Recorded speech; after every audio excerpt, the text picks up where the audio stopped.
రీసెంట్గా ఒక వేదిక మీద శివాజీ గారు మాట్లాడుతూ ఏమంటారంటే, అమ్మాయిలు హీరోయిన్లు మీరు ఇలా డ్రెస్అప్ అయ్యి బయటకు వెళ్ళేటప్పుడు ఇలా వెళ్ళడం వల్లే మీ మీద ఇటువంటివి జరుగుతున్నాయి, మీరు ఏమైనా అనుకోండి అన్నారు.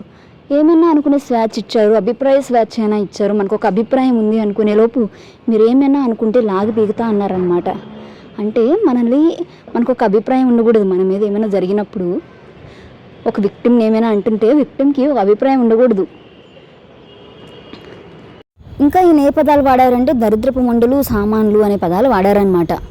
ఈయన దానికి క్షమాపణ చెప్పినా ఈయన సమర్థించే వాళ్ళు ఏమంటారంటే, ఈయన ఇన్నేళ్ళ అనుభవం మీద చెప్పారు, మీరు ఆయన అభిప్రాయానికి ఆయన అనుభవానికి మీరు వాల్యూ ఇవ్వరా అంటారు. ఇన్నేళ్ళ అనుభవంలో ఆయన నేర్చుకున్నది? ఈ మాటలు వాడాలన్నా సభాముఖంగా ఏ మాటలు మాట్లాడాలో, ఎటువంటి పదాలో ఉచ్చరించాలో కూడా తెలియని స్థితిలో ఉన్నారా ఆయన? అంటే స్టేజ్ దిగాక ఆయన అనుకున్నారంట దొర్లాయి అని. అప్పుడే తప్పని తెలిసినప్పుడు వచ్చి క్షమాపణ చెప్పొచ్చుగా. లేదు, నెక్స్ట్ డే వచ్చి క్షమాపణ చెప్పడానికి ఏమంటారంటే, నేను ఆ 2 పదాలకే క్షమాపణ చెప్తున్నాను, మిగతా వాటికి కాదు, నా అభిప్రాయానికి కాదు అంట. అంటే ఆయన స్టేజ్ దిగాక అనుకున్నారే, అయ్యో నేను ఈ పదాలు వాడేసానా, ఈ పదాలు వాడితే నా భార్య ఏమనుకుంటుందో, నా కొడుకు ఏమనుకుంటుందో, నా చుట్టాలు ఏమనుకుంటారో అనుకున్నారు చూడండి. ఆ 2 పదాలకే చెప్పారు కానీ నేను అభిప్రాయాన్ని కాదు. అంటే మన అమ్మాయిలందరూ లేకపోతే ఇక్కడ ఎవరైతే బాధపడుతున్నారో వాళ్ళందరూ ఈ 2 పదాలకు బాధపడ్డారని ఆయన అనుకుంటున్నారు కానీ ఈ అభిప్రాయానికి బాధపడ్డారు, ఇంకా ఇలా ఆలోచిస్తున్నారని బాధపడ్డారని మాత్రం నేను అనుకోవట్లే. ఈయన వచ్చి ఏమంటారంటే, రీసెంట్గా ఒక హీరోయిన్ ఇలా వెళ్ళింది కదా బయటకి, నేను ఆవిడ విషయంలో చాలా బాధపడ్డాను, అందుకే ఇలా వేసుకోవద్దని ఒక తండ్రిలాగా ఇలా వేసుకోవద్దండి మీరు అని చెప్పడానికి వచ్చాను అంటాడు. ఇలా బాధపడితే ఏ రోజైనా వెళ్ళి ఆవిడ అభిప్రాయం తీసుకున్నావా? నాకు తెలిసింది బాధాకరమైన సంఘటన, కానీ మీరేమనుకుంటున్నారు, ఈ విషయంలో మీరేం చేద్దాం అనుకుంటున్నారు అని ఏమైనా తెలుసుకోవాలనుకున్నారా? లేదు. కనిపిస్తున్నదే నిజం. బయట ఆవిడ ఏ వస్త్రం వేసుకుందో అదే నిజం. కానీ అక్కడ ఆ ప్లేస్లో ఎవరైతే ఉన్నారో వాళ్ళు పిలిచి ఒక చర్చ జరిపితే తెలుస్తుంది ఎవరి ఏంటి ఆలోచనలు ఎలా ఉన్నాయని. ఒకసారి ఆ అమ్మాయిని పిలిచి మీరు మాట్లాడితే ఏ రోజు ఇటువంటి బాధలు అనుభవించిన ఎవరైనా సరే మా విషయంలో ఏ తప్పు లేదు, ఎందుకు ఇలా జరిగింది అంటారు. అలాగే ఎవరైతే ఇలా చేశారో వాళ్ళు ఏంటంటే, వీళ్ళు అలా చేస్తే మేము ఇలా తిరుగుతాం, ఎవరిని చూసుకుని ఇలా అంటారు. ఇలా ఎవరైతే శుభాముఖంగా వచ్చి ఇటువంటి మాట్లాడతారో వాళ్ళే అలా అన్నప్పుడు మేము చేయకూడదా, మేము అలా అనకూడదా? రేపు పొద్దున ఏమైనా ఇలా ఇటువంటి చేసినప్పుడు కూడా ఇటువంటి వాళ్ళని ఆదర్శంగా తీసుకుని చెప్తారనమాట. ఈయన క్షమాపణ చెప్పడానికి వచ్చిన రోజు ఏమంటాడంటే, వీళ్ళందరూ చిన్నపిల్లలండి, మా పిల్లలు ఇలా చేస్తూ ఉంటారు, వాళ్ళకి నచ్చ చెప్పుకోవాల్సిన బాధ్యత మందే. అంటే నచ్చ చెప్పుకోవడం ఎందులో? వాళ్ళు అలా వేస్తారా, వాళ్ళు వేసినప్పుడు మనకి ఇలా కంట్రోల్లో ఉండదు, అయినా మనం ఏం చేస్తాం నచ్చ చెప్తారు కానీ వాళ్ళు తప్పని నచ్చ చెప్పాడంట ఈయన. ఈ సంఘటన వల్ల మీకు నిజంగా అంత బాధగా ఉంటే వాళ్ళు అలా ఫేస్ చేశారో హీరోయిన్లు, అమ్మాయిలు అని ఒకసారి వెళ్ళి మాట్లాడండి. మీ అభిప్రాయాన్ని వాళ్ళ మీద రుద్దకండి. ఒకసారి మాట్లాడండి. అంటే ఇప్పుడు ఏంటంటే పబ్లిక్లో ఇలా జరిగింది కాబట్టి మీరు ఇలా ఈ బట్టలు వేసుకోవడం వల్లే ఇలా జరిగింది అని మీరు అంటారు. బట్ ఎంతోమంది ప్రైవేట్ స్పేసెస్లో స్కూల్కి వెళ్తున్న పిల్లలు, కాలేజ్కి వెళ్తున్న వాళ్ళు ఎంతో మంచిగా తయారై ఉన్నా సరే మీరు వేసుకున్నటువంటి సో కాల్డ్ నిండు బట్టలు వేసుకున్నా సరే ఇటువంటివి జరుగుతున్నాయని మీకు తెలిసినా సరే వాళ్ళు ఎక్కడో పొట్టు బట్టలు వేసుకోవడం వల్ల పొట్టు బట్టల్ని ఇక్కడ పొడుగ్గా వేసుకున్న అమ్మాయిల మీద రుద్దుతున్నారంటారా? ఇదా మీరు చెప్పాలనుకుంటుంది? తప్పును కవర్ చేయడానికి ఎన్ని మెలకువలైనా తిప్పేస్తారా? ఇక్కడ ఒక అమ్మాయి ఇలా నిండు బట్టలు వేసుకున్నా సరే ఇలా జరిగిందంటే ఏమంటారంటే వెతుకుతారనమాట దారులు. ఏ టైంలో వెళ్ళింది, ఏ రూట్లో వెళ్ళింది, ఎప్పుడు వెళ్ళింది, ఇంట్లో అయినా చెప్పి వెళ్ళిందా లేదా కాదా అని.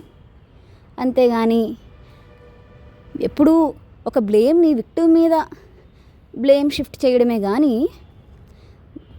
బ్లేమ్ ఎవరు చేశారు వాళ్ళని క్వశ్చన్ చేద్దామని మాత్రం ఉండదు.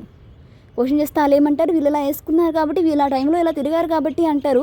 వీళ్ళు దానికి సమర్థించేస్తారనమాట. మీరు ఇలా తిరగడం వల్లే, ఈ టైంలో ఇలా తిరగడం వల్లే ఇలా జరిగిందంట అని వాళ్ళు అన్నారు అని. అంతేగాని వాళ్ళకి ఏం చెప్పరు.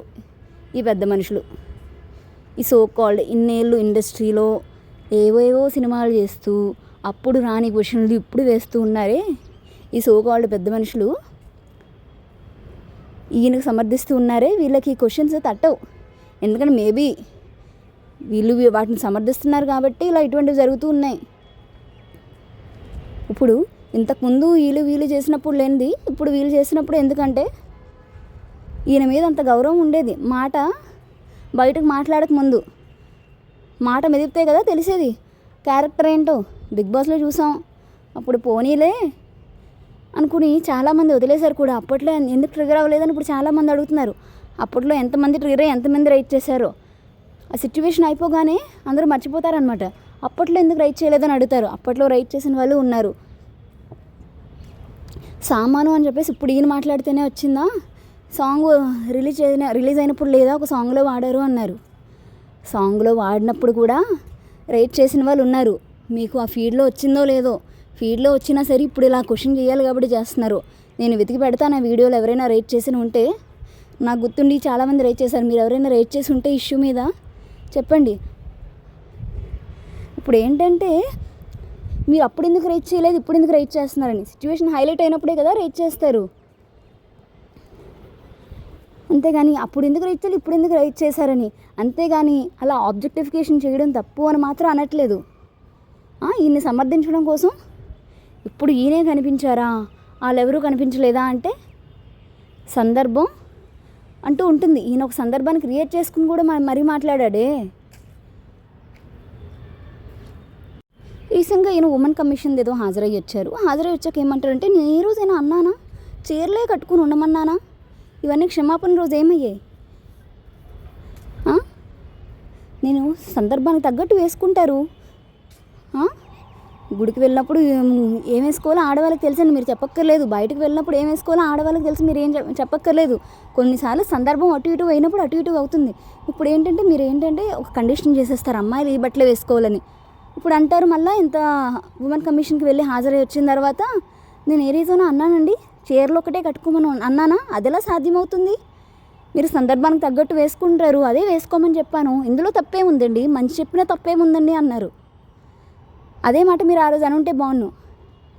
అలాగని ఎవరైనా సరే ఒకవేళ వేరే బట్టల్లో రాకూడని ఈ ప్లేస్కి వచ్చినా సరే, ఇప్పుడు ఏమవుతుందంటే వీటి వల్ల వాళ్ళని మీరు కొట్టైనా కొట్టేస్తారు, తరిమైనా తరిమేస్తారు. ఆ ప్లేస్ నుంచి అలా వచ్చింది, నువ్వు ఎందుకు ఈ డ్రెస్లో వచ్చామని. కొన్నిసార్లు అన్ని సందర్భాలు అన్నిటికీ అనుకువగా ఉండవు. ఒక ప్లేస్కి వెళ్తూ ఇంకో ప్లేస్కి కూడా వెళ్తూ ఉండొచ్చు. ఇప్పటివరకు ఏంటంటే అమ్మాయిలు పీరియడ్స్లో ఉన్నాము, అయ్యో గుడికి వెళ్ళకూడదు అని ఆగిపోతున్నారు చాలామంది. అది వేరే ఇష్యూ పక్కన పెట్టేస్తారు. పొద్దున్న నేనంటే అయ్యో పొట్టుబట్టలు వేసుకున్నాను, ఇప్పుడు ఇటు నుంచి ఇటు గుడికి వీళ్ళందరూ వెళ్తున్నారు, నేను వెళ్ళొచ్చో లేదో అనే సందర్భంలో కూడా ఉండి ఆగిపోతారనమాట. వాళ్ళేమనుకుంటారో వీళ్ళేమనుకుంటారో అని.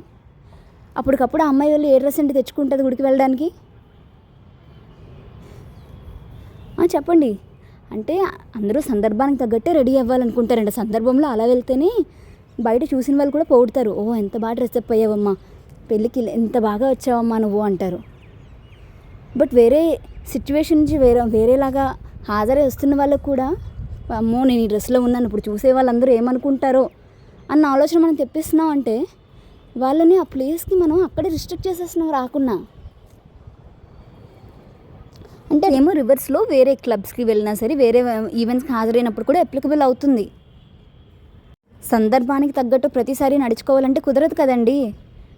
ఒకటే పని రోజంతా చేసుకుని ఉండమంటే కుదురుతుందేమో. మనం అనేక పనులు ఈ ఫాస్ట్ గోయింగ్ వరల్డ్లో మనం అనేక పనులు చేద్దామని నిర్ణయించుకుంటాం, అప్పుడు అటు ఇటు జరుగుతూ ఉంటాయి. ఇలా రిస్ట్రిక్ట్ చేసేయడం వల్ల ఏమవుతుంది అంటే మనం ఆ ఫ్లెక్సిబిలిటీని కోల్పోతున్నాం. ప్రతి చిన్న విషయానికి, ప్రతి ఇంట్లో నుంచి బయట అడుగు పెట్టే ముందు కూడా ఆలోచించాల్సి వస్తుంది. ఎవరు ఇలా మంగపతి లాంటి వల్ల ఆలోచించాల్సి వస్తుంది. ఎవరేమనుకుంటారో, వీళ్ళేమనుకుంటారో, వాళ్ళేమనుకుంటారో. మంగపతి లాంటి వాళ్ళే కాదు, నార్మల్గా కూడా జనరల్గా మనమైనా అనుకుంటూ ఉంటాం, ఈ ప్లేస్కి ఏంటి ఇలా డ్రెస్అప్ అయ్యి వచ్చారు, it could have been little better అని చెప్పేసి. అలా అనుకోవడం వరకు తప్పులేదు. బట్ వాళ్ళు ఏ సందర్భంలో ఎటువంటి కారణాల వల్ల ఇలా వేసుకుని వచ్చారో, లేకపోతే ఇలా ప్రవర్తిస్తున్నారో అని ఆలోచించడం కూడా చాలా ముఖ్యమైన విషయం. అలా మనం ఆలోచించగలుగుతున్నాం అంటే పర్లేదు. ఇప్పుడు ఎవరైనా సరే ఇలా రియాక్ట్ అవుతున్నారో అన్నా సరే వాళ్ళు ఏ సిచ్యువేషన్లో ఉండి ఇలా రియాక్ట్ అయ్యారో, లేకపోతే వాళ్ళు పెరిగిన వాతావరణం ఇలాంటిదేమో అని చెప్పి ఆలోచించగలిగే అభిప్రాయ స్వేచ్ఛ ప్రతి ఒక్కరికి ఉండాలన్నమాట. ఒక దాన్ని మీరు రిస్ట్రిక్ట్ చేసేసుకుని ఇలా వచ్చారు కాబట్టి వీరు ఇలాంటి వాళ్ళు అని అనుకుంటే మాత్రం ఇది ఎప్పటికీ నెవర్ ఎండింగ్ డిబేట్ అండి. ఒకసారి నిదానంగా కూర్చుని కోపంలో కాకుండా నిదానంగా నిబద్ధతతో ఆలోచిస్తే మాత్రం ఎవ్రీథింగ్ మేక్ సెన్స్.